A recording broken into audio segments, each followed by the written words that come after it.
Hello, so good afternoon, everyone. My name is Clara Raposo. I'm the Dean of ISEG, Lisbon School of Economics and Management. Delighted to be here today with you here, with this special audience in the room with us, and also with our friends who are watching in the internet this event. So it's a special moment for the school and for myself, of course, to launch what we have named the ISEG Sustainable Finance Knowledge Center, at a time in which we are all aware of the needs of the planet and of the people of the future. More than the planet, we care about ourselves, the well-being of the humans today and in the future, and the need to make some change in the way in which our companies invest, in the way in which we consume, and in the way in which we also finance all these activities. So ISEG is committed to contribute positively to this new trend that should make us more sustainable for the future. And happily, we are not alone in this endeavor. So I'm delighted to welcome here as well today the British Ambassador, Mr. Chris Sainty, who will also come to stage in a little while for us to sign an MOU.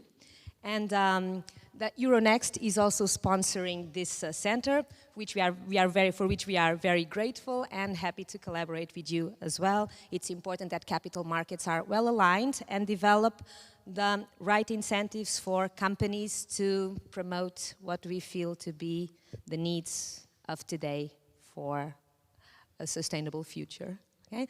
And without further ado, I'll ask Sofia Santos to come to stage. Welcome everyone, delighted to see you here.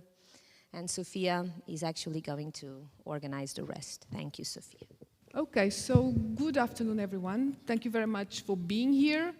Today it is a great day, I think. Well, it's sunny, it was, and we are here, I think, in a positive mood to launch what could become a place where good things can also be made. And what I'm going to present you is just very briefly the idea that, ISEG, I actually did my undergraduate degree here 20 so years ago, so it's quite cool to be here, 20-something years ago. So it's quite cool to be here talking about sustainability in a business school. Some of the sentences that you'll see on the screen, they are sentences from the sustainability strategy and from the school, which I think it's really interesting to have a business school with words such for the better world. Sometimes these type of words, they don't come out from business schools. And to acknowledge the culture of solidarity, which sometimes also doesn't come out from business schools. So for me, it's really a good moment to be here in the school that, being economics, management, and mathematics, brings the heart into the education. We developed, I'm quite recent at ISEG, so the work that I'm going to be presenting now, it's mostly been done by the teachers and the faculty members that already were here before. I just was able to put things together. But we do have a sustainability strategy and a sustainability policy that you can read it both in English and Portuguese on the website. And I think it's the idea that we recognize the importance of green economy, of circular prosperity, regeneration, and I think there is this goal that this business school can move towards this direction. This sustainability strategy, as I said, was done and was started to be developed in 2019, so I was not around. So a set of teachers, as you can see in those pictures, some of them are in this room, were part of that process. And a set of ideas came out, and the strategy is a co-creation process between the students, between teachers, between people that work at ISEG, and it took a while, of course, because we wanted to have as much voices as possible. We also tried to understand what was ISEG already, the research that ISEG had been doing for the last 10 years.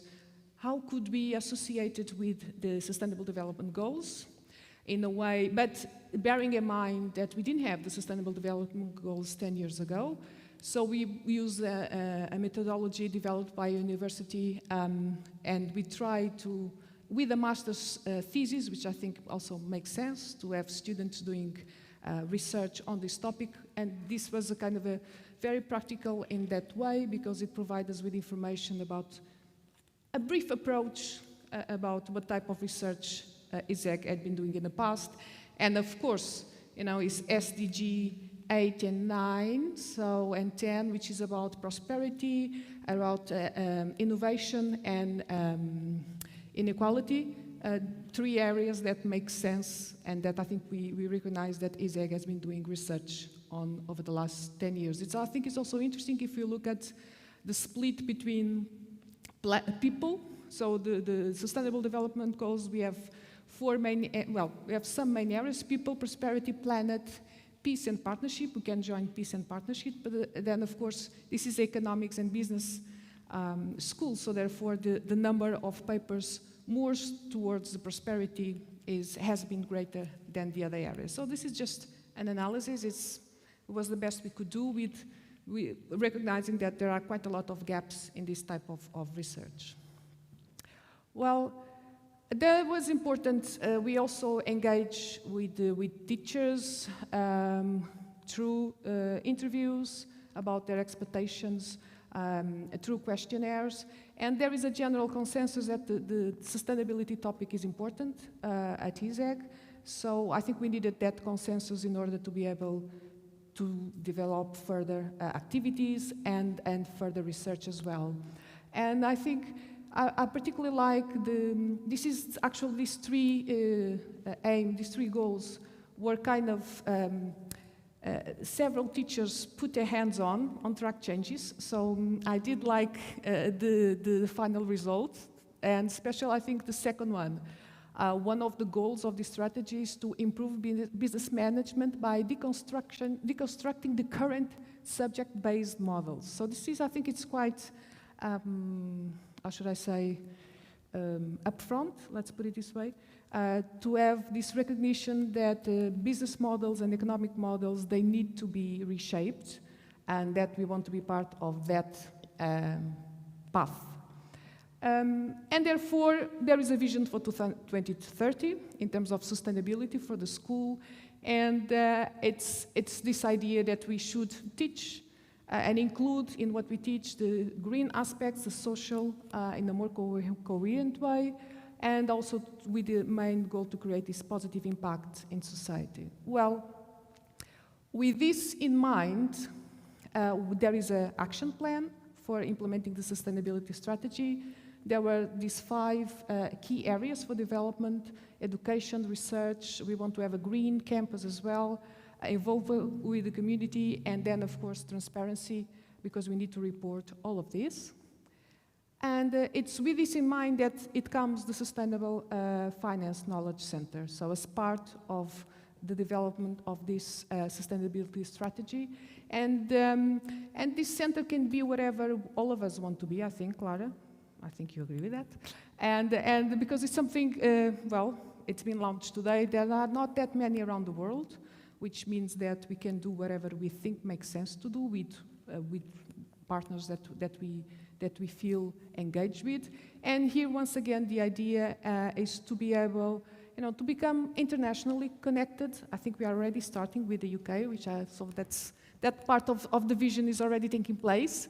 And here the idea of promoting prosperity, which is quite different than promoting growth, so it's prosperity, but also by developing financial tools, if possible, and methods that are able to bring all these challenges of environmental issues with finance and economics. I took my undergraduate degree here, and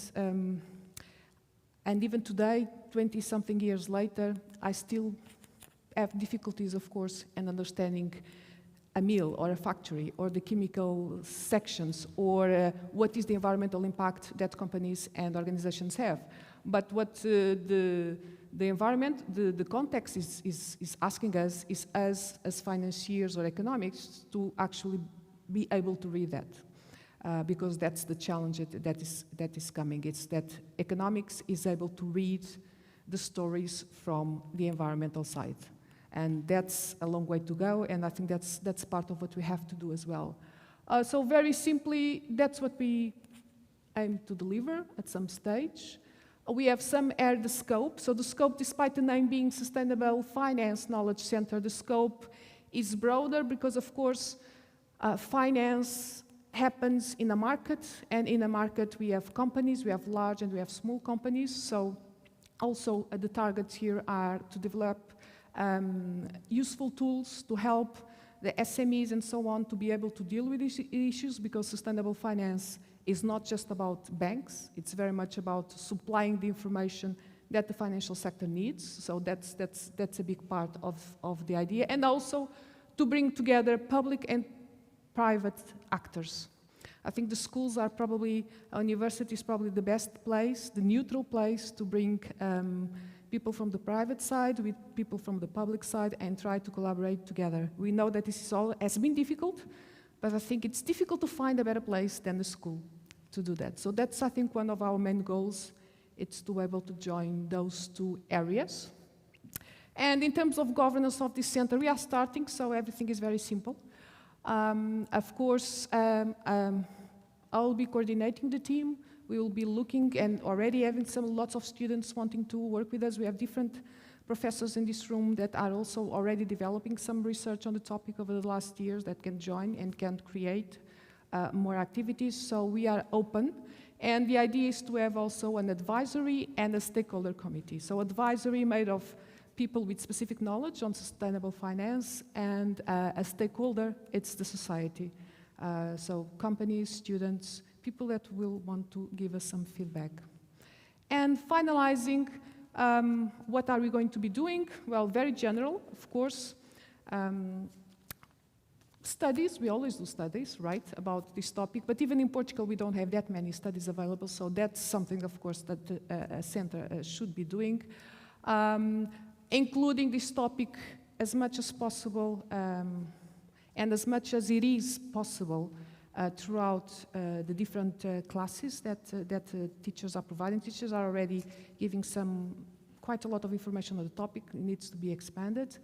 And once again, developing practical tools that can help companies to understand how can they implement sustainable finance and how can they report the ESG, the environmental, social, and governance issues. And we started with this partnership with the British Embassy, and we already have some events coming along. So the first one, it's on the 28th of September. We will have, it will be streaming, but we'll have Nick Bridge, the special representative of the UK for climate change. He will provide the opening lecture for the whole school about this topic. And also we are planning to have a Sustainable Finance Week in February in partnership with the British Embassy, so that we can interact and get some knowledge and exchange knowledge with the UK and with the Portuguese as well, organizations that are involved in all of this.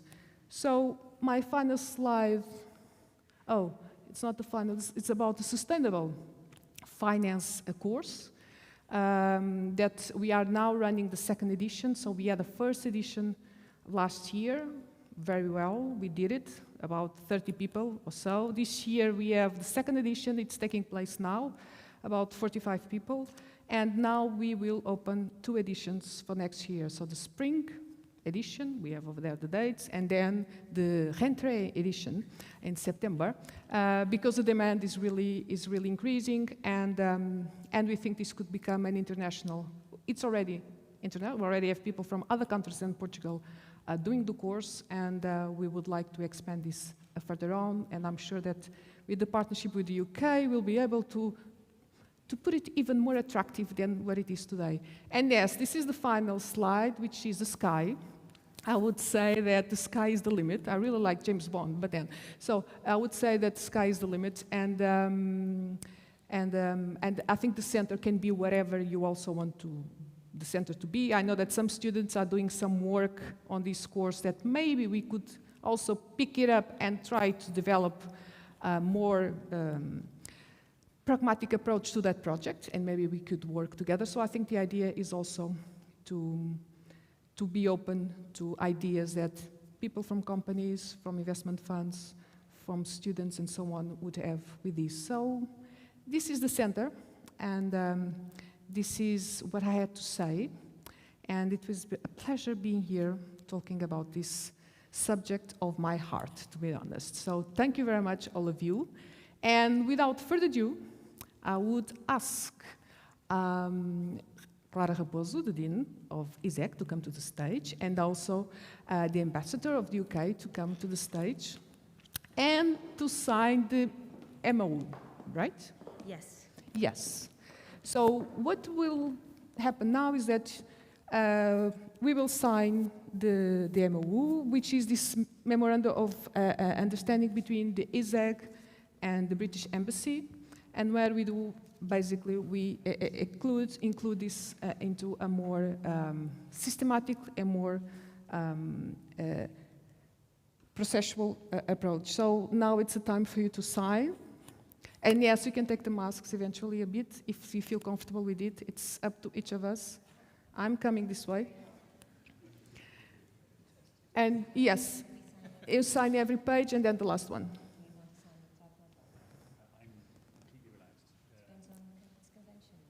So it's a, yeah, so on the top and then.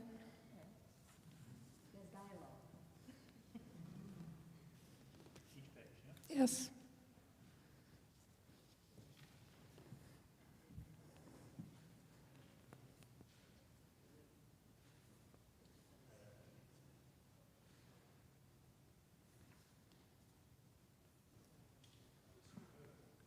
And now we need to switch over, exactly. Yeah.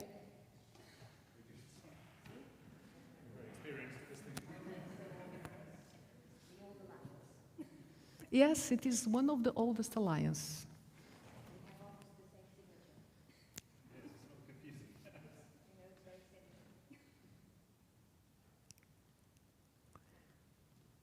Well, and following this protocol moment, Clara and Chris Santi both of them will say some words about the relevance of this topic, the relevance of the issue. First, to you.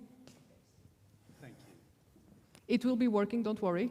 Our technical assistant will make sure your microphone is on in about 5 seconds. So. Well, 5 seconds gives me time to open up if you want. to get my notes out. Okay.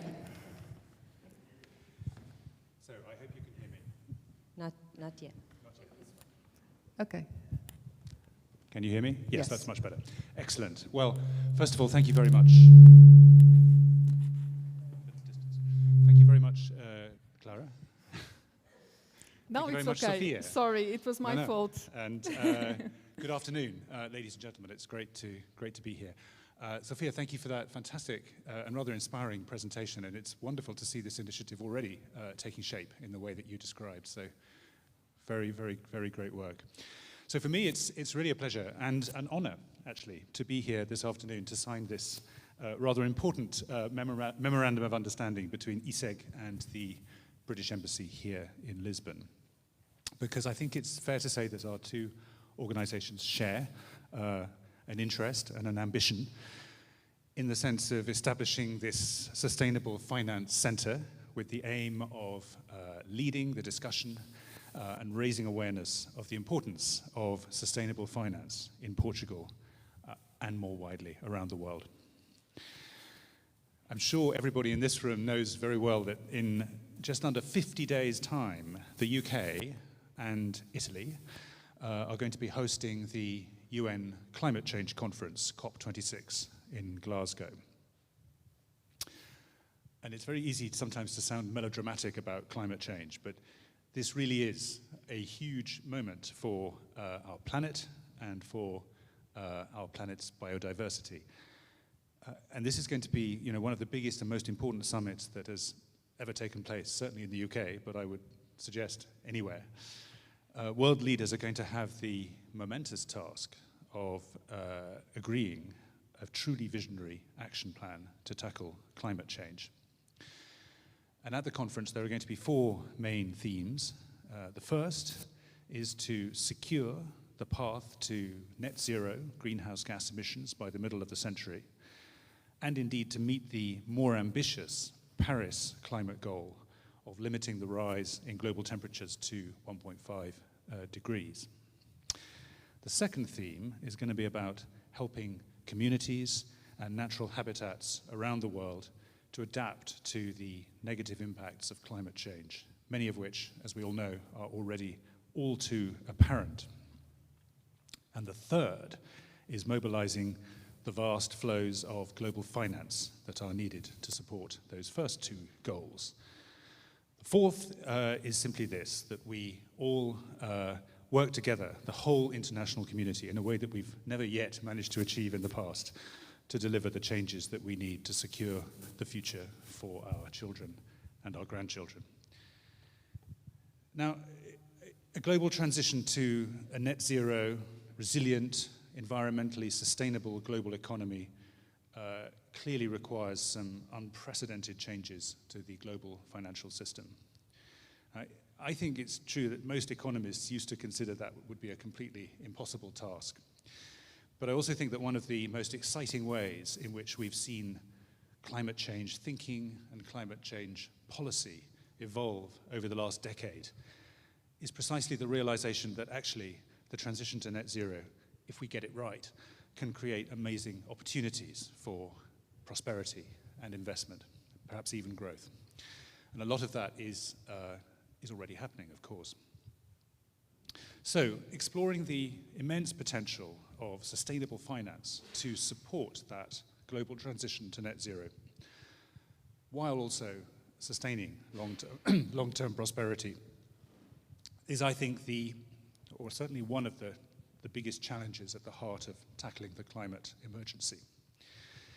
And this initiative, the launch of ISEG's Sustainable Finance Knowledge Center, is, for me, a great example of what we can do together, of what we can do together to address that challenge. But the Memorandum of Understanding that Clara and I have just signed will, I hope, mark the start of a bit more, an enduring partnership between our 2 organizations and our 2 institutions. We would like to do a lot of other things as well, and we're already making a start. And as Sophia has already told us, next week, for example, the UK Special Envoy for Climate Change, Nick Bridge, who is a terrific guy, by the way, is going to be giving a masterclass, and we certainly intend to organize many more opportunities like that in the coming months. So I do believe that today can and should be the start of a great collaboration between ISEG and the British Embassy, and from which I think both of our organizations and institutions can benefit greatly. So, once again, thank you very much indeed. It's a great pleasure to be here, and thank you, Clara.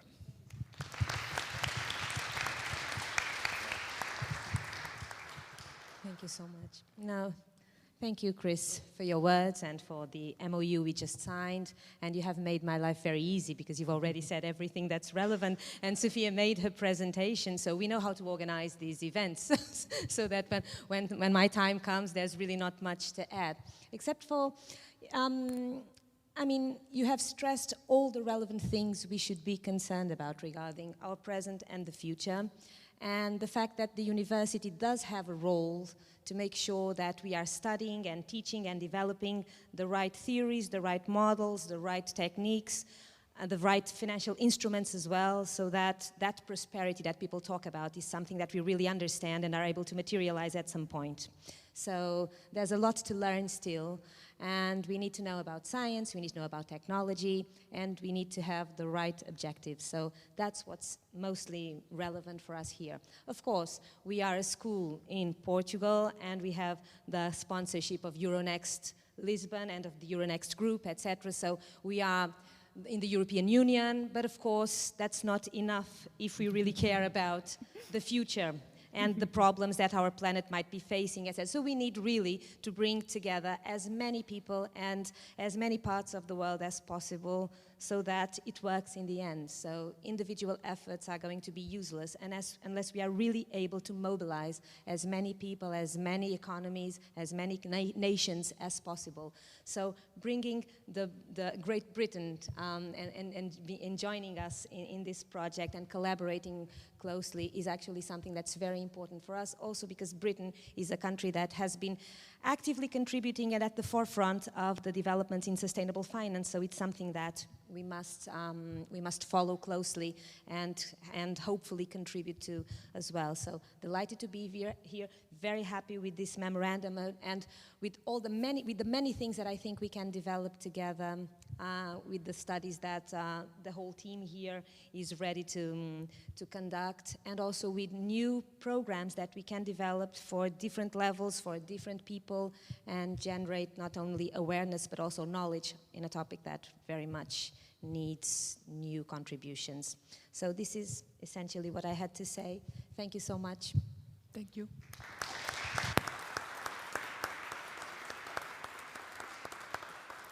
Yeah, thank you. Yep.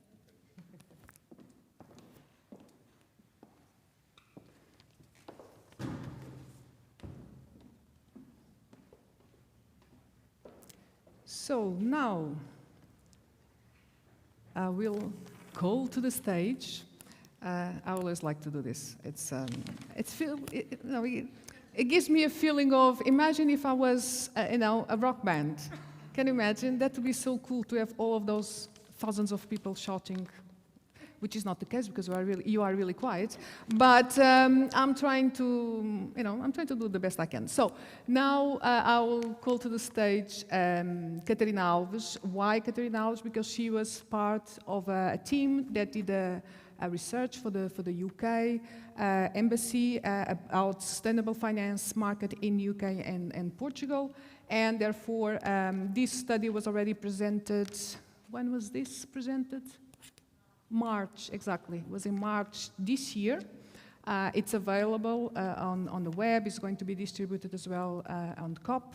And so, Catarina, please come to the floor. We are looking for your explanations about this report. Thank you. Because you were very active in doing the report. So this is where you have to press to go forward. And you need to get one of those microphones. Okay, let me see. We had the instructions not to switch anything off. So I didn't comply with the instructions. So now they are on. Now they are on, and you can talk. Make sure your microphone is always Like this? close to your mouth. Yes, you can Exactly, hear? exactly. Thank you. Okay, so yeah, my name is Catarina. I actually did the first edition of the Sustainable Finance course, so it's a pleasure to be here with some of the students from the second edition. And I had the great pleasure to be part of this study and to present it to you today. It will be a very short presentation, so only the main takeouts that came from the study. This study was done or mandated by the UK British Embassy in Lisbon. The objective was actually to understand better what's the state of green finance in Portugal and the UK, to be able to identify opportunities for further development in Portugal. And actually, I think we, with the Sustainable Finance Center, it's already one step closer. It's already part of this objective. The study is a portrait of February 2021. It focuses basically on environmental aspects, so from the ESG it focuses on the E.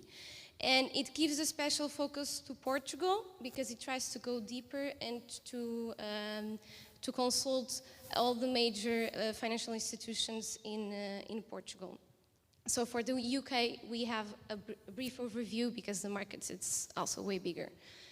So for the UK, the research was mainly desk-based research, so public available information online.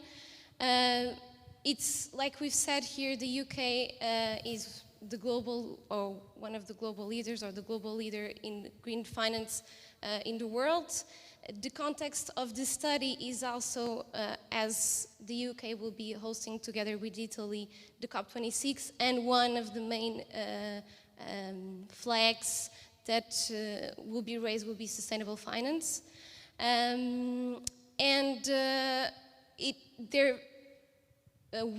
They want to continue to be leading this and in creating innovative products that are able to push sustainable financing, to push sustainable finance, and also because sustainable finance really needs good quality data and analytics. That's something that they also want to bring about, and they make it one of the three pillars of their green finance strategy. This study also focuses in a lot of types of products, financial products that exist. We decided to focus on funds and on lending products because they're the most relevant in Portugal. So we tried to look for that in Great Britain. It was a little bit hard to find aggregated information on funds, but we did find this statistics from Nuvethic that says that in 2019 there were 82 unlisted funds in the UK, which settled the country as the top in the European countries list. In green lending, the UK government has been partnering with the private sector a lot, and that started in 2012 with the creation of the Green Investment Bank, that then in 2017 was privatized. But until 2017, they were able to support over 80 low-carbon projects, which actually spread the offshore wind power generation platforms, among other things. And then we also have here some information of what the banks have been doing. So they've been integrating, not only integrating the risks of climate finance, but also creating some of the most innovative products of green finance that are in the market. And of course, there's still a long way to go. From this study, 8 out of 19 had this kind of products. But of course, everyone is in their path for this. So yes, and also 100% of UK major banks already offer green loan programs. So this is for the UK, very more broad than the study we could do for Portugal. For this study, we contacted 9 institutions. 7 of those institutions are banks, and they represent 95% of the banking sector. And then for the funds, we found 2 other institutions that had green funds or funds with ESG characteristics. For the method, we did desk-based research, and then we actually went and talked to the institutions to be able to confirm information, but also to have upfront information that is not yet available online. The products that we found, we tried to categorize in 11 different categories, environmental categories, that if you look, you can bridge with the EU taxonomy objectives, because that will be important for Portugal to always go in line with European regulation. So green lending in Portugal, basically the conclusion, we found 21 different products which we divided in 5 different categories. So we have government-backed loans, but we also have other kinds of credit, and also for green mortgages, which usually goes hand-to-hand with energy efficiency, and also on leasing or on auto loans related with electric and hybrid cars. Most products are still related with climate mitigation. This is good, but there's other 5 objectives that that we need to achieve. So these others that you can find here: pollution prevention, transition to a circular economy, and all of that. So we still need to have a long way to create more products, and products that answer to other objectives other than only climate change mitigation. And also, one important thing is that for green lending, we considered products that promote and that are promoting sustainable investments. So for that, we try to identify products, financial products, that adds either an interest subsidy, so government-backed loans, or that add lower interest rates, either because the institution believes they're lower risk, or because it's part of their sustainability strategy or objectives. For the green funds, we've asked and we've or talked with CMVM, and we found this 8 green fund products. There could also be said that there are other products, because there are already some financial institutions that have their investments, that are aligning their investment funds or policies with ESG objectives. So the list could be bigger. If you go to the report, you'll find other funds that also already have ESG characteristics, but these are the official ones.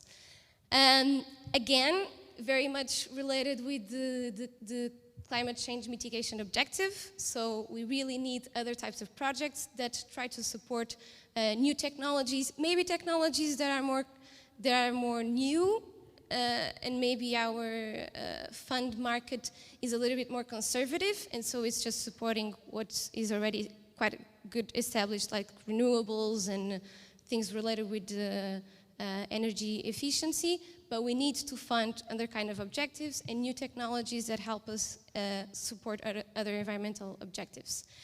In terms of investment strategies, there's these 2 that appear the most, best in class. This means that from the sector, they choose the companies that perform the best in ESG variables, or negative screening, which means that they don't and decide to do not invest in certain sectors that are considered not sustainable, like, for example, the tobacco industry, oil, or others. So that's basically overall what we could grasp.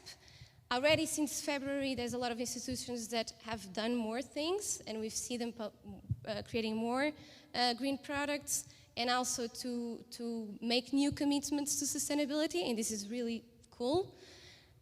And this are some of the opportunities that we've identified. The first one that I talk here is that we need to integrate climate financial risks and opportunities in risk analysis, because only that way we're able to price in a proper way our products. And that will help to understand what are the gaps, and that way helping us to be more innovative and to create new green financial products. There is also the need for the public sector to be an active player in sharing the risk, and also in trying to find new innovative ways of creating these products. Why do we say this? Other countries, like for example the UK, are doing it. It's considered the best practice, and only like that we're able to move further faster. Also, we believe that Banco Português do Fomento can have a major role in accelerating green finance. They can promote capacity, information, financial tools to accelerate private financial players to further invest in the green economy. So, similar to what the Green Investment Bank was doing when it was created in 2012. And also, of course, dialogue with governments and financial institutions from countries that are already doing a lot in this issue. That's why today we're here with the British Embassy from the UK, because we need, and to talk also with others, because we need to get the people that are working with this already, so that we learn from best practices. And this also includes things like the Center of Sustainable Finance, this center that we're creating, because it can merge basically governments from different countries, but also private sector, public sector, and also the university, because we really need that data and that innovation that can most probably come from universities. Yeah, and that's basically it. So thank you.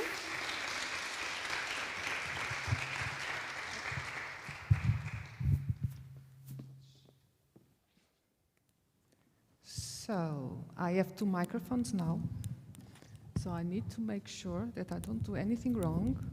And I need to get my paper, because I'm going to call different people on the stage now. So now it's the time for the round table. And I'd like to call to the stage several names. Clara Raposo, please. A student, Lucas. Lucas, can you please come to the stage? Because we are always talking about the future without asking the present generation about the future, so... No, it's no sitting plan. It's up to you to sit wherever you feel like it, so you can sit just next to Clara. Pedro Penalva, CEO of Aon Portugal, Spain, Israel, and Africa, so now you own almost half of the world, so that's cool. Susana Fonseca from Zero, the NGO. And Vitor Barros, a professor from ISEG. João Carvalho das Neves, a professor from ISEG. And Filipe Alves, director of the Jornal Económico. And it's good to have a journalist on the table, not being the journalist doing the interview. So please sit down. I need to move this, so I need to make some noise. Okay? So that's it. This is yours. I'm trying to, make sure that the table is okay. And I'm going to stand, because some people said I was a bit,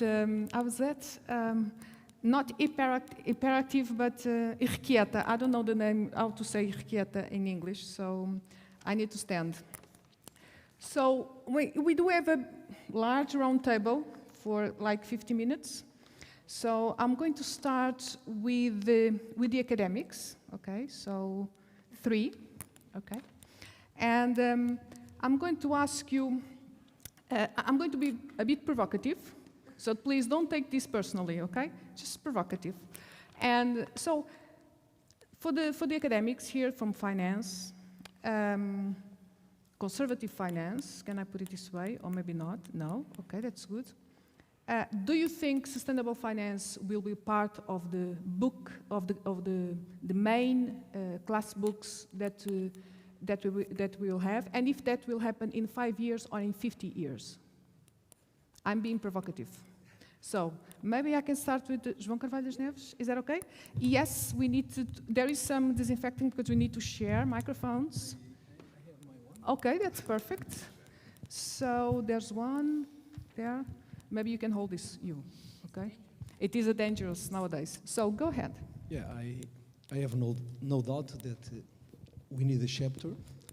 And because we need a chapter, I have been teaching in corporate finance in 2 courses, in the Master in Finance and also in the Industrial Management and Strategy, also a course in Financial Management, and in both courses we have an introduction to green finance, and this is something that people, students, like very much because it's something new, and so they have access to statistics in the world, and they are happy to realize that Portugal is one of the largest issuer of green bonds. Unfortunately, only by one company. Okay, that's what I was going. I was going to ask. But now more. In 2021, others companies are coming to the market, and so I'm very happy to see that this is something that will grow. Of course, there are other countries that have higher potential because of the type of industries, like for example, Germany that has a lot of factories, car factories, and this is very easy to get this type of financing. But I think our center will have a role in terms of identifying other opportunities for business, and academics also have this role. In this moment, I am coordinating, supervising a thesis in green finance, and the student is very, very enthusiastic, and I think it's great. Yeah. Okay, thank you. Vitor? Books in 10 years' time, 50 years' time? Books, I would guess in 5 to 10 years. Okay. I think that's inevitable to include sustainable finance in corporate finance books, because I see that 5 to 10 years, sustainable finance will influence capital allocation, so that you will have capital available in the market for companies to finance their balance sheets, and their sustainability performance might affect whether or not they will have access to capital. You have currently the proposal of the European Commission for a directive on the corporate sustainability reporting directive that will require banks to present what they call a GAR, a green asset ratio, which means that they have to disclose the amount of assets that they have that comply with the taxonomy. So companies will be forced to disclose information about sustainability. And here at universities, we have to teach how to address sustainable finance to our students that will be in those companies very shortly. Okay. Clara, can you pass the microphone? So, don't touch the microphone, it's working, I was told. It is? No? It will be working? It is on. Gabriel's saying that it's on. Yes. It I can is. speak very loud anyway. It is, There's it no is, need. it is on. So how do you see this? You study finance, you did a PhD on finance, you are a finance person. I feel like I'm taking like an oral exam. And now, Yeah, exactly. I feel the pressure sitting here. Like, didn't you feel that a little bit? Like, Exactly. Oh my God. And what's now- going to happen to us, right? That we can fail this. No. Do you feel better with this finance? Is this okay to move forward? Okay. What do I think about this? I think teaching in the regular finance courses, a section on green finance or sustainable finance is something that it's not for the future, it's something that we are already doing. So it's not something that we'll have to wait 5 more years, etc. Of course, right now we do like half an hour, 1 hour, a section, and we need to spend more time doing that. On the other hand, we still need to teach the regular finance and all the other subjects. We are not just replacing everything we know that has been built and that's very relevant for pricing of securities, etc., for valuation of different organizations. We're not replacing that. What I think is really the future, so I think like sustainable finance is a topic that's extremely relevant right now, but that one day we shouldn't even think about it because it's just like the normal financing of the strategies that companies need to pursue. So sustainable finance is very relevant these days because it is a way of telling companies that we are paying attention to what kinds of investments you are doing and the way in which you are financing them. And your choice of financing those investments and therefore influencing the shape of the economy, the composition of the economy, your financing choices, the fact that they're green or whatever, will tell us what you are doing and how you are contributing to a more balanced economy somehow. So that's something that is already happening now, that's very relevant at this stage, but that I hope one day our SFKC, yes, yeah, our SFKC, one day we will change names into something else because we will be at the next stage. So extremely relevant right now, but something that is simply promoting different strategies of investment for companies. That's my understanding of what we should be doing for the future. Yes. I completely agree with Vitor and Clara. And just what Clara says is that what we are teaching in regular courses, one part is green finance and green sustainable finance. And what I find that is missing is in the books of corporate finance, one chapter about green finance. And so while I have in the bibliography for students one book, and in general we follow this book, but for this chapter, I have to give things, different sources in the internet and things like this in order that they can study. Yes. So we need a chapter in the At least- regular. At least No, one no, no. chapter. No, we need a chapter in regular books. Yes. And of course, for me, it's completely natural that we will have very soon books specialized in this area. No doubt. No doubt. Okay. Pedro. We can work on that chapter. So I have an invitation Okay, already. so that, I think yeah, that's we can- wonderful. we can Now, join, it's for the. I think yeah. it makes yes. Yeah, okay, Can you go can ahead. join in this center to publish a book. Why not? Why not? Pedro, you are a CEO. It's yeah okay of Aon. So it's a special insurance company. A special in a sense that it's not insurance. It's not insurance. That's why I also said that. And when we talk about sustainability and we talk about this insurance market, even the other type of insurance, the risk, of course, is the key topic of your area.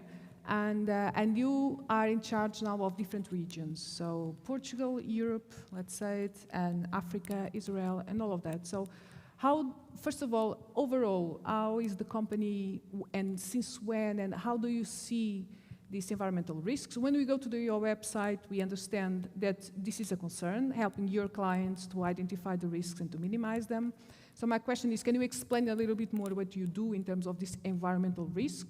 And the second one is, since you operate in different regions with different speeds on this topic, what is the difference? What do you feel? Okay, so, well, how long do I have? Not much, not much. Quite a substantial, so I'll try to be succinct here. So thank you very much for the invitation. Really a pleasure to be here. And let me put it this way. If you think about climate, just climate and weather, this can be considered today as probably one of the biggest systemic risks we all face. That's a fact. You can think about other ones, which are probably, it's very interesting that when you think about risks, people have a very short memory. Mm-hmm. So we do what is the biggest global risk management survey in the world. So we survey 4,000 companies across the world. The latest one was in 2019. Guess what was the number of the pandemic risk in October 2019? So in 74 risks, it was a 64. People weren't even aware of. So we have a big, the way that we look into it, it's very short-sighted. So the topic about climate is really the systemic nature that it has. And we're talking about, balance sheet, capital allocation. We're talking mostly about balance sheet protection and the way that we can actually protect the balance sheet of the companies that are exposed to it. And what we actually are seeing is two trends. One, that the solutions that exist in the market, they are not enough. Mm-hmm. So if you think about some figures, first, just looking into what natural catastrophes, so talking about, the floods, the wildfires, earthquakes, the hurricanes, all these type of things. So in the last decade, they increased 65% economic loss. Mm-hmm. But the biggest challenge is that what we currently have, and this has been steadily increasing year after year, is what we call the protection gap, which is the difference between an economic loss and an insurable loss. So the difference between what I suffered because my plant was, totally flooded, and what actually I can recover from a third-party insurance or some other type of contingent capital that are, paying, the loss that I had, is 70%, 69% is that gap. So it's huge. So the opportunity here is really about how can we actually capture and access other additional sources of capital. Because let's put it in figures. In the world, there are $3 trillion of insurance capital. But there are $50 trillion of private equities, $50 trillion of pension funds, and similarly the same size of sovereign funds. So we're talking about a pool of 150 trillion, which is A sizable number. A big right? number, yeah. If the math doesn't hurt me, it's 10 times the GDP of the US. That actually, this capital is not being at play to match against those risks. And why it's not? Because we don't have yet the data. Well, we do have the data, but we don't have the analytics that can really build that data analytics into predictive models that you can actually go to a large pension fund and you can say, you know, I have a financial tool here, financial instrument. I can pay you a yield, and actually my predictive model says that this is the right yield that I need to pay.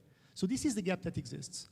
So when you look into climate and you look into this huge 70% gap, the only way to overcome is actually using these alternative sources of capital currently not being used, but of course also with the state. So we're talking about public-private initiatives. We're talking about a risk that for the systemic nature needs to be shared, needs to be understood. So that's the challenge that we're trying to resolve. On your second part of your question, it's like everything. If you go to the more emergent markets, they have a different view because probably their needs are more short-term focused.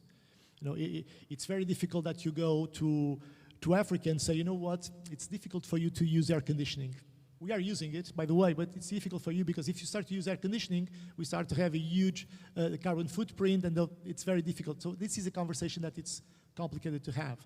So you have a huge scrutiny now in what, for sure, in the developed world, and we see that with all the regulations. You see that in the US, you see that in Europe. You see how much companies are really trying to show their efforts and their commitments, not only about climate, because thinking about sustainability as a whole and the governance piece and the social piece, so the three main elements. But I think that where I found it interesting is we're now starting to have also situations that not only the banks are starting to understand where they want to allocate capital, but also insurance companies. If you now go into the market and try to insure a coal power plant, it will be very, very difficult because there are probably a handful of insurance companies that are still insuring this type of assets, or oil sands. So there are some type of activities that are totally out of the scope. This doesn't itself resolve the problem, but it's a way to bring the awareness and to bring some light into that. So I would say that we still have this gap between what we're seeing in emerging markets and what you're seeing in the more developed economies. Okay. Well, yeah. Flip. Now it's time. Can you pass that microphone to Flip? Yeah. So, Flip, you are the director of a newspaper. So, Jornal Económico. It's an economic business-related newspaper. Our company. I need to be careful with the question. So,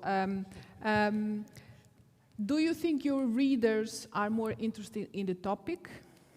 So I think that's the first question, because that leads to the other ones. Are readers more interested in reading about sustainable finance? First of all, I would like to thank to ISEG, to Clara, and to Sofia for the invitation to be here. It's a bit refreshing to be to not be the guy that makes the questions. Usually I do your job. That was the idea. I'm not a specialist in this area, but I follow this area as a professional, as a journalist, because this is a very important area for our future. And I think that our readers are aware that green finance is part of the future. It will be the new normal, like Clara said. And we are living in times of a certain anxiety about the future, about climate change. I don't know if you read, but last week there was a story in the radio. I think that a study that was made in Portugal that says that more than half of young people in Portugal are very pessimistic about the future. And you know that bad news are good for us because people buy newspapers. I'm joking, but it's real.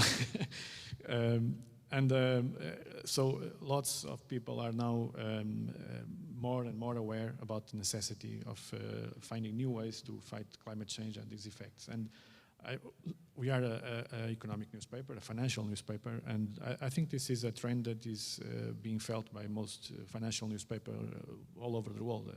I believe the Financial Times has been the pioneer in this area for a long time, and they are a very good newspaper, and they are a model for us all. And I believe that readers want to know more and more about it, and our job is also to contribute to a discussion about a new kind of capitalism, a capitalism that finds the solutions to the problems that the old capitalism created. And so our job is that, it's the essence of our mission. Thank you. So Lucas, it's your turn now. So, and then Susanna will be the last of the first round, you know. I'll ask you a special question because I can see your face. But now, Lucas, so my question might not have been here, or maybe it is, I don't know. But my question is, so how old are you? I'm 34. 34, okay, so you are not a youngest anymore. It's fine, the microphone will work. Don't touch the microphone, don't touch the microphone. That's the instructions I have. So, how would you like the financial system to be in the future? So let me put it in another way. If you end up working in a financial system, I don't know if you want, but if you end up working, how would you like that financial sector to be? I think that there are several layers of the way that I see that, but I think that the most visible one is regarding transparency, right? So,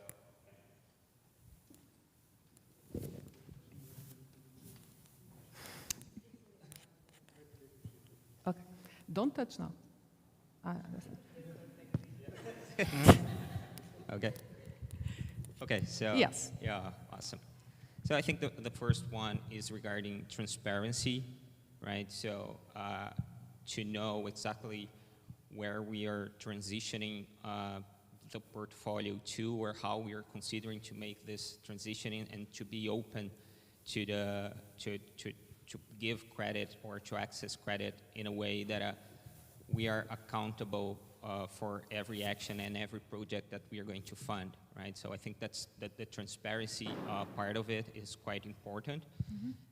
And I also would like to think about different metrics to consider good performance against bad performance. I do understand that we currently have better funds with that can outperform regular funds that are not considering sustainable issues, but still just, I don't know, this return over capital being the only metric that we understand as good performance. Maybe we have to think about other risks, other benefits that we want to serve the market, right?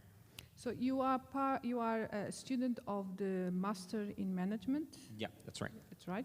So, which has a big part of sustainability, and I have nothing to do with that, so it's all related to to everyone in ISEG, not with me. And I was really happy to see that. Did that have any, you might say no, if the answer is no, just say no, but did it have any relevance for you to choose to be doing the Master here because of that topic, or not really? Yeah, this one was in the that one was question, here, so yes. I'm prepared for that. Yeah, and the answer, yes, 100% actually. So I'm not as young as the other colleagues in the Masters in Management, but it's going to sound a bit cliche, but it was a life-changing moment for me when I first heard about the Sustainable Development Goals. Not because how well they are interconnected and how the subset of goals are well designed and all the mesmerizing effect of it, but also because of how far we are for achieving all the metrics that we are committed to achieve. So I really decided to drop a decade-long career in the telecommunications industry back in Brazil and say, yeah, there is no place for respectable business apart from social development and sustainability. How can I do better? So I started looking into programs that were built from scratch, from bottom up, based on the SDG framework. So that's why I'm here today, and it's been a delighting journey to see all the initiatives like this one today, like the ecosystem services courses, that ISEG has launched. So it's a great time to be around and to witness this change in the academic world. Okay, nice to know. So I'm always touching the topic of heart because I think we do have one and sometimes we pretend that we don't. So, Susanna, now you are the voice of the NGOs, the environmental NGOs. One question that was not on the script, and then another question that was on the script. So the question that was not on the script is, when you are in this environment and you hear us talking, us from the economic background, what do you feel? Okay. I think that's important. And the second one is, how would you like the sustainable finance to be? Or how would you like, the banking system to be? Because then we can continue the discussion about, can it be that way? So, did I make myself clear? Yes, well, I don't know if I'd represent the voice of the NGOs. I can only represent the NGO that but it's interesting that you're asking that, because I was thinking if I should thank you or not for the invitation. Because I have to admit that I feel a little lost in some of the speeches and some of the words, the big words that some of you have used. I'm a sociologist, so I'm more in the social sciences. So it is also common for me to feel that when I speak with some of my more engineer, biological trained colleagues. So it's okay. I'm used to it, so being uncomfortable. And what I feel is that it's a challenge, of course, but it's something that we really have to work in the future. I mean, if we want to have a more sustainable world, we do need to work with all the different sectors, with all the different languages. I think what we also need is to work on a bigger availability to listen to what the other people are talking and trying to understand. Of course, this has some reciprocity, so if I'm listening to you, you should also listen to me. So it's a reciprocal process. But I think it's not easy. It's not easy because particularly these two gentlemen on my right side, they used words that I really have. Imagine that we're in a meeting and I would have to not contradict, but present some kind of reasons why you should do things differently. It would be difficult because I really wasn't understanding what the total meaning of the words. And let me just add to that, it's exactly what they feel when they read, I imagine, yes, documents from the environmental side. It's exactly the same feeling when we read the EU taxonomy. We don't understand what is there, and many people from the environmental area. So this is kind of, there is a name for this, which I can't remember. When you pretend to take places of other people, there is a name. A role play. So this is kind of a role play. Now, you are in a role play that most of the time the economist people are when they hear that. So which means that we really don't know how to communicate with each other. We don't have a common language. So there's a lot more that brings us together than yes, what which is the unknown. Yeah, which is good. Ignorance which is good. And the unknown. Yeah. Okay, so the second question, what we would like the finance system, whatever, to be. I think we can talk about the finance system the same way we would talk about any other area in society. So what we would like is for all resources, all decisions, anywhere they are taken, to be focused on the well-being of all and considering the limits that the planet imposes. So not to have a society that thinks in which each decision is taken considering all the impacts. I mean, of course, this is very difficult, but really trying to have a more equitable world where you divide in the sense of sharing, not being different from one another, but sharing more. And when you invest, because this is what we are discussing here as far as I understood, so finance is about financial resources and investing, and yes, application of financial resources, yes, exactly. So a lesson learned today. So, and that's what we want, for these resources to be applied in a way that can all benefit in the present and in the future. This is, of course, a very theoretical approach. Then the details, it gets more complicated. But this is what we dream of a future financial system. And I got a question from what you were discussing, and I could not understand why you were mentioning one chapter.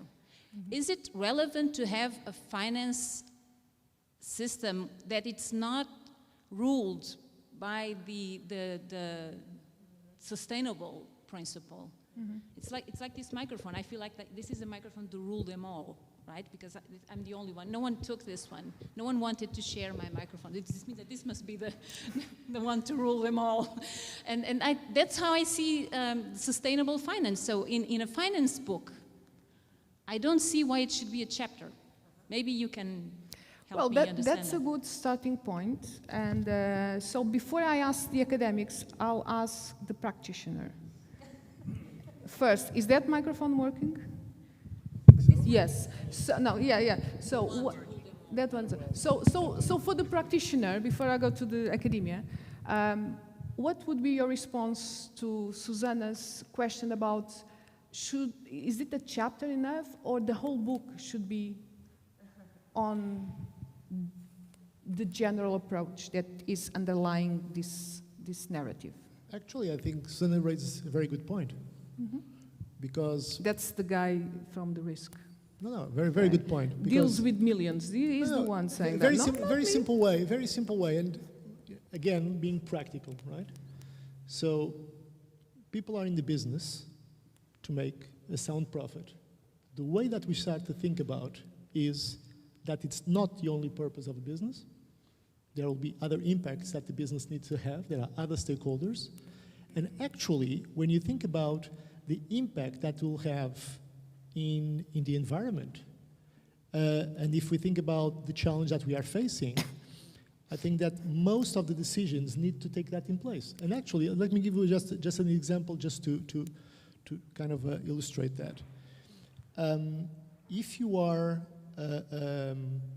for instance, an hotel chain, something that it's really, everyone likes hotels, it's leisure, right? Mm-hmm. And if suddenly I start to, in a mandatory way, using regulation, to say, you know what, you need to put on your balance sheet as a liability the fact that you are putting your assets, your hotels, in an area that are prone to flood, that are next to the ocean. And so suddenly, when you look into the valuation of your company, it's not only about how much you are making in the money, how much you are paying to your employees. It's not only about that. It's also about the weight of that liability and how that impacts your profitability. So every single decision that you make will have that in mind. So I don't see that there is a kind of a disconnect. I think what it is sometimes, and I was very mindful about your comment about the wording. And I totally understand what you said, that it's a kind of where you're coming from different areas. So where you have, the parlance, as usually, people usually say, the kind of speech that you have, which is very typical from, the areas that we are working. Actually, my background is engineering, so I'm not a financier, so I'm an engineer. So, and when I read some of the environmental reports, you don't understand. It's challenging, it's difficult. I don't see what do you want to say about that, what do you want to mean. So what we need to make sure is really where is it, it's like you have Venn diagrams, right? So you have your views of the world, you have the other views. Where is the intersection point? Because in the intersection point is the value. And I think that's what you need to focus. But I don't see any kind of mismatch about having sustainability as a main driver for the decisions that are made, because actually they affect my business. So if I was the owner of an hotel, I will take that into account. Maybe you want to comment? And I would like to comment in two ways, as an academic and as a practitioner. And in these both roles, I think this is not about sustainable finance. This is about sustainable management. Mm-hmm. I teach finance for executives since 1985. And my position is always saying finance is only something that exists to support the business. And so I think that green finance is also there to support the business. And so this year, I challenge a student from Master Finance to do a thesis on what, as you know, EDP has a strategy of carbon zero, have a balance sheet that is always difficult to do the equilibrium between growth and low risk. And there are a lot of issues of green bonds in the last years, including this year, 3. And so I asked him to see how green finance is something that is supporting the business, supporting the strategy, supporting the business plan. And without my intervention and without the intervention of the company. So I would like to have the view of a student. And so we gave him a lot of material in December, and recently he asked for more, some more, and the financial director was telling me today, say, I was amazed because we gave him a lot of materials in December, and he says that he's finishing the study and he didn't talk to me. So, yeah, this was the idea, okay? It's in order that he can generate his own ideas in terms of supporting. But it's not only this. And I tell you, I'm the president of the Audit Committee and Finance in EDP as independent. And we have seen, we have people working in risk, and we analyze the change in environment in terms, so we have the technology hydro, so we need water. We have wind, so we need wind. We have solar, we need solar. And these technologies have different type of risks. And so I challenge the company during this winter to do and to create a task force to analyze. And for me, today is the sustainable day, because this morning, this task force was presenting the conclusions of all the work. And so we are in different geographies, and we have these 3 technologies, and so different risks. We were analyzing day by day risks in different countries, hour by hour, and understand what can we do in terms of derivatives, which is a way of cover risks, but this is not enough. Yes, we have all this green financing, it's not enough. Because in the end, the conclusion was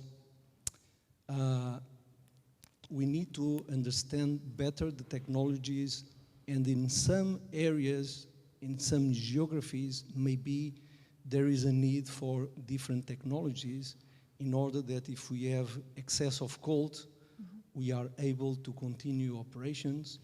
And of course, how to cover when there is no water, and so all of this needs to be managed. So it's not only sustainable finance. Yes, it's sustainable management. And finance exists to support the business.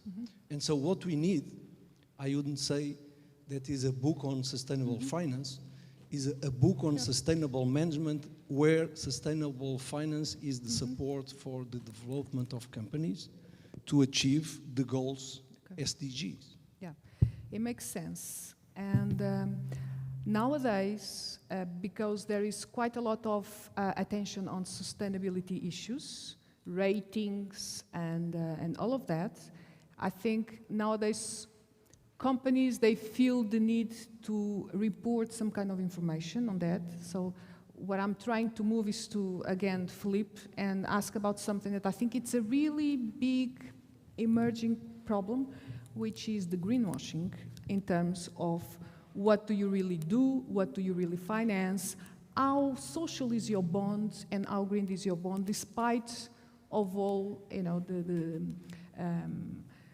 despite of all the methods that exist. Some social bonds in Portugal are issue that I personally, I'm not going to comment. I think they are very weak, but they've called social. So I mean, there is room here for the temptation of the greenwashing. Do you feel as a journalist that temptation from the companies? Since this is a new topic, what are the efforts that you try to make in order to avoid? Because if we don't know, we tend to believe or we tend not to believe, and not to believe is also wrong if the information is correct, and believing in information that's not correct is also wrong. So we need some kind of knowledge, and this is a new subject. So, is this a concern, the greenwashing? How do you deal with that? Yeah, I believe in journalism we have a concern about all kinds of washing. Yes, this is the green today.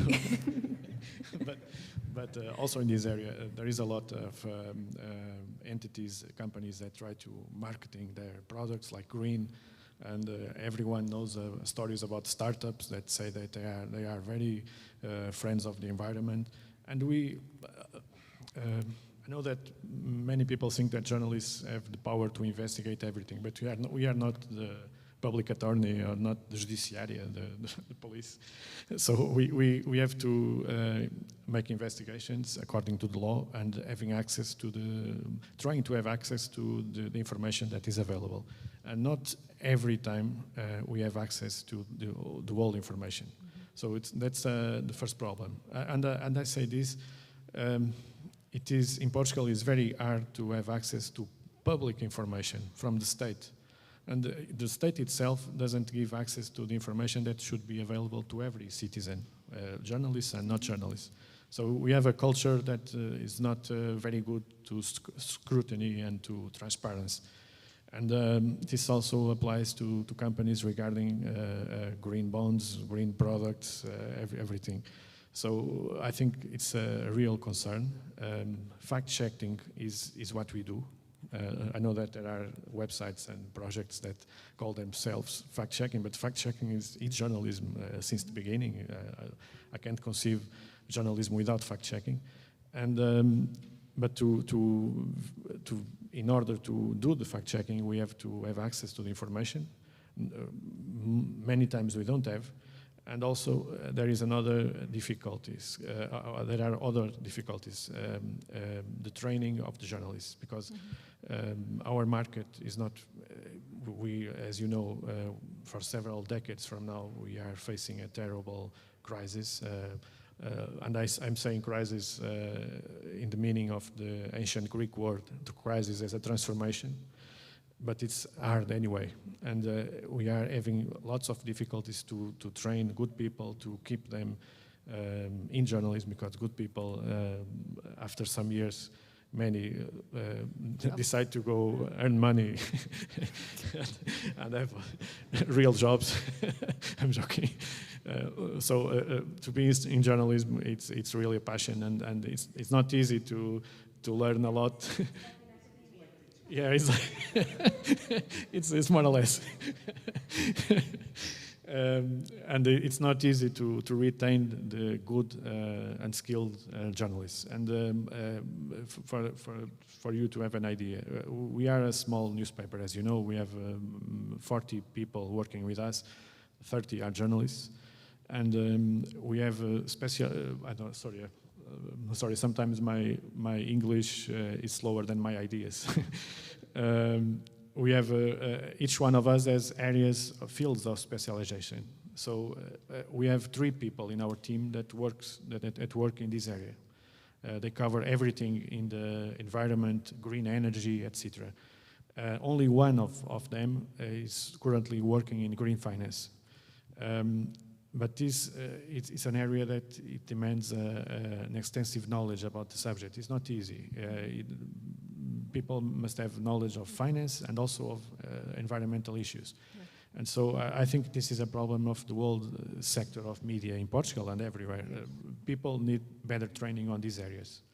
The other problem is, like I said, is the access to the information, and it would be useful to have an entity that could certify the green project, that tell us this project follows all the criteria, to have a kind of a rating agency on this. I I would say that's a bit difficult. Maybe leave that to the market. Yeah, to but I'm a decide. dreamer. Maybe leave that to no, but there's everyone recognizes that because it.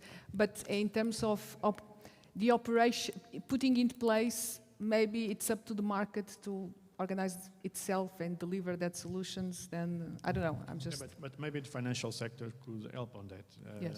and supervision. The ECB and other entities should be capable of attesting how green is a project.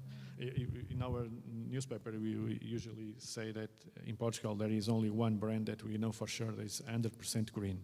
And some days they play in other colors. I'm sporting, of course. Yes. so we have to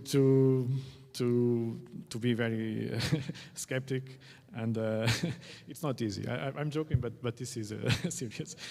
It's very easy to separate. I don't know how to say it in English. O trigo do joio, the wheat from the joio. I don't know the joio in English. But that's Sorry. So yeah. So I mean, all of you have a role to play. We are reaching the end, so that's why I'm about to close. I know that if there is questions, 1 or 2 questions, please raise your voice and I'll ask, because microphones are not allowed to move around. So yeah, so if you want to make a question, to ask a question, just stand up and I will see you. In the meantime, all of you have a role to play. Okay, so in terms of promoting sustainable finance, so the media, the academia, the the management of risk and management of money, academia as well. So I'm leaving the final kind of thoughts for you two, because you are not part of the traditional, not yet, you will, but usually it's always like the same thing. So when we discuss environment, it's always engineers and people from EST and people from engineering side. And when we discuss circular economy, hardly there is ever an economist in the room. It's all about people from other areas, not from the economy side. And now you are here, usually, especially you, Susanna, in a spot that you are not used to be, in terms of in the middle of the blue people, the blue, we all wear blue, it's like the economist and financial, it's all about the dark clothes. So she's also wearing, but a bit clear. It's whiter, so it's it's a different. That's something also that we should think about. Why is the business world the color is gray and black? But that's not for today. That's for a different. Different discussion. So, yeah, what is the role of your NGO in trying to promote this? I mean, this is not just, as it was referred here. This is not just.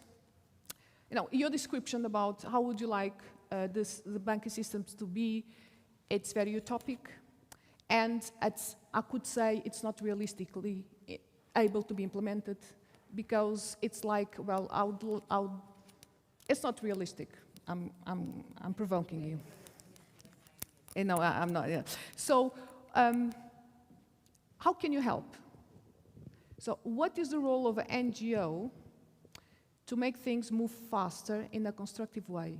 Since we all realize that there is a lot of knowledge missing, so not just from us, but from everyone, what is the role of the NGO in maybe trying to promote knowledge, but not just from us in this room and that some of people that are watching online, but from people that they don't connect money with environmental or social impact. So how can you help sustainable finance to become a part of sustainable management? Well, I think we can do what we do in other areas again. I don't think this area is there's such a big difference from other areas. So we usually work a lot, so Zero devotes most of its time to public policy, to promote. So we are a lobby group, if you want, a lobby organization. That's what we do most of our time. We want to change legislation. We want to change incentives. We want to change also the penalties that exist. So since we want to create a more sustainable world, we believe that the signs are not there yet. Even for consumers, even for companies, and that's what we try to change. So that's one of the roles we are having, and we could have if we understood the theme better. But I think that's one of the, of course, raising knowledge and bringing awareness to our members and in our discussions about these issues. Of course, we can do that, and we are always available to dialogue. So we have meetings, even if we know upfront that we will not be interested in having a partnership, we will always have a meeting to discuss, to... So do you think you have, do you think the topic of sustainable management, because I really like that, it's something that is coherent with the NGO goals?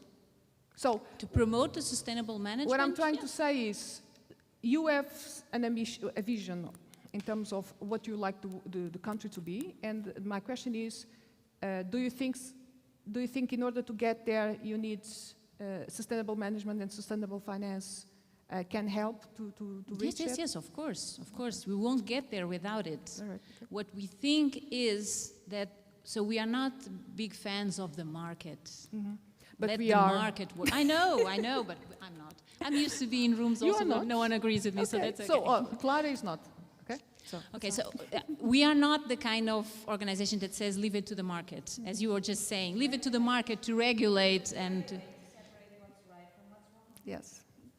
Yeah. It's hard, right? In the same way that you don't understand our vocabulary, sometimes we also don't understand what the environmentalists or scientists say. They're not sufficiently clear or convincing for an economist to believe that that's really the thing that would make a difference.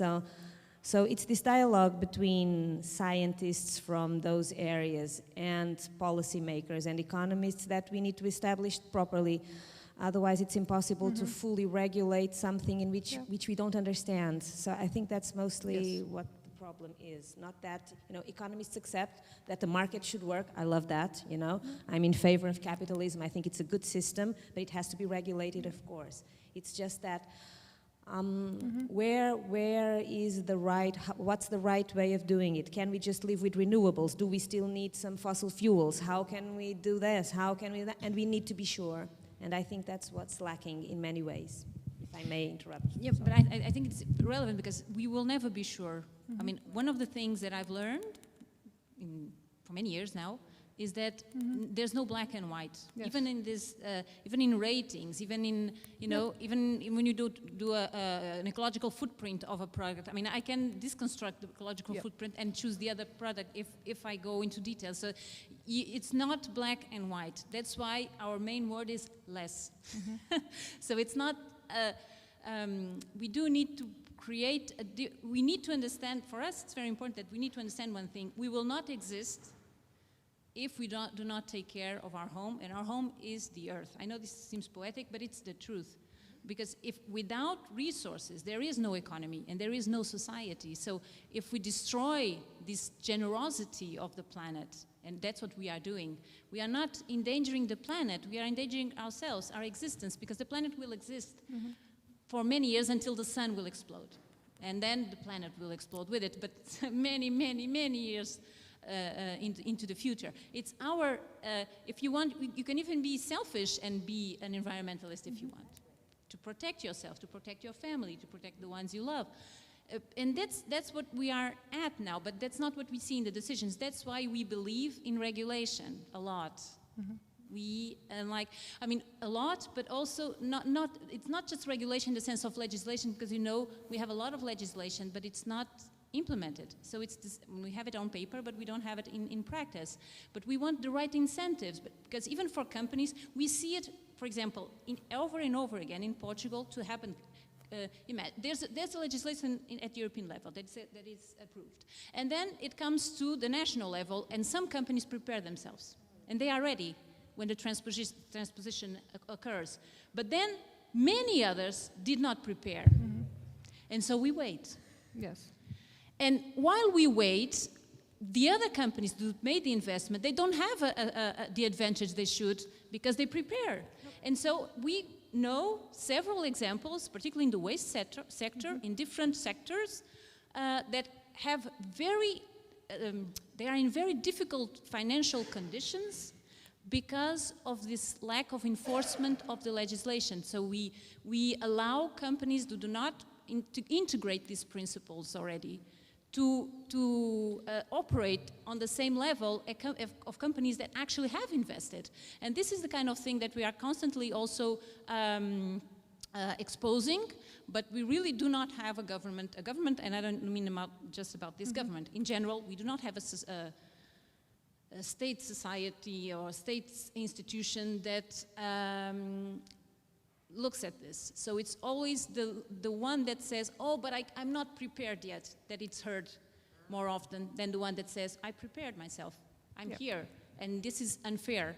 But, and this is something that happens, we've seen it in we dialogue a lot with companies, not at the financial sector, but in the sectors we work more, and waste is one of the areas we work more intensively.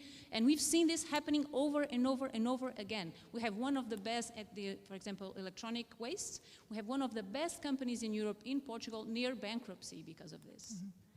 So, and because the pros, so the entities that are responsible for the... So, trying to sum up, your contribution... The one to rule them all. The one to rule them all. Okay, that's a bit difficult. But so we need to finalize. We are on the limits, and so a quick answer from the future generation, if I can call you that. You're already 34, so come on, you are not. So it's not like a young person that just arrived at the school. So how can you contribute? How responsible do you feel about yourself and this that we are talking about? Are you also, what's your role? Yeah, definitely. And you need. This is a major philosophical question that you have to respond in about 1 minute. Yeah, no. Yeah, and you can lie. I'm just going to repeat what I said in the awareness week for the next group that is here for the Master in Management, and I think it is our obligation to influence direct reports and senior executives towards positive impact generation. So I think it's across industries what we have to do, and I'm saying we as a middle management layer in organizations, is that we have to be able to translate what the knowledge that academia is producing with the big goals of big actors in the investment market are trying to shape the future of business, or trying to support the future of business. So our role is to ingest those sources of knowledge and unfold it into actions to our day-to-day work, right? It's not just like big projects that we have to be accounted of. It's a day-to-day activity, and I feel that the middle management layer, it is our obligation to influence and to drive positive impact in a daily operations. And world. it's just the middle management, or it's you as a person? I think both. Okay, so that was the point, because because when we work in any place, we assume a role. And yes, when we start working in a company, we grow up, and at some stage we are middle management. But above all, we are people.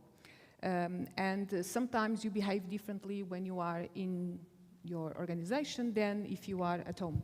So, or if you are with your friends. So my question, finalize 15 seconds, is, would you rather be yourself in the two places, or do you see that that the system demands for different roles if you are working in a corporation or if you are, with your friends walking in the park? I think in the corporation world you have different pressures, and maybe you have to adapt. But I think it's impossible, from my perspective, to separate those kind of thoughts and moral principles. So I think it's more like natural if you can act the same in both situations. But I do understand, and I'm not naive enough to think that there are not different pressures in the corporate world. But again, it's our obligation to bring this and to influence towards positive impact. So.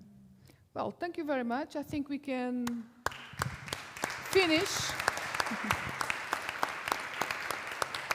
Well, thank you all for being here. And I think we finished kind of a little bit later than the class. It was 6:30. I think it's 10 to 7. So, but we kind of kept the schedule initially. Thank you very much as well, all of you, for being here. I think this is a starting of an interesting dialogue between different language, and we'll need a dictionary to be able to speak with each other. So soon we'll create a common dictionary on the topic. So thank you. Yes.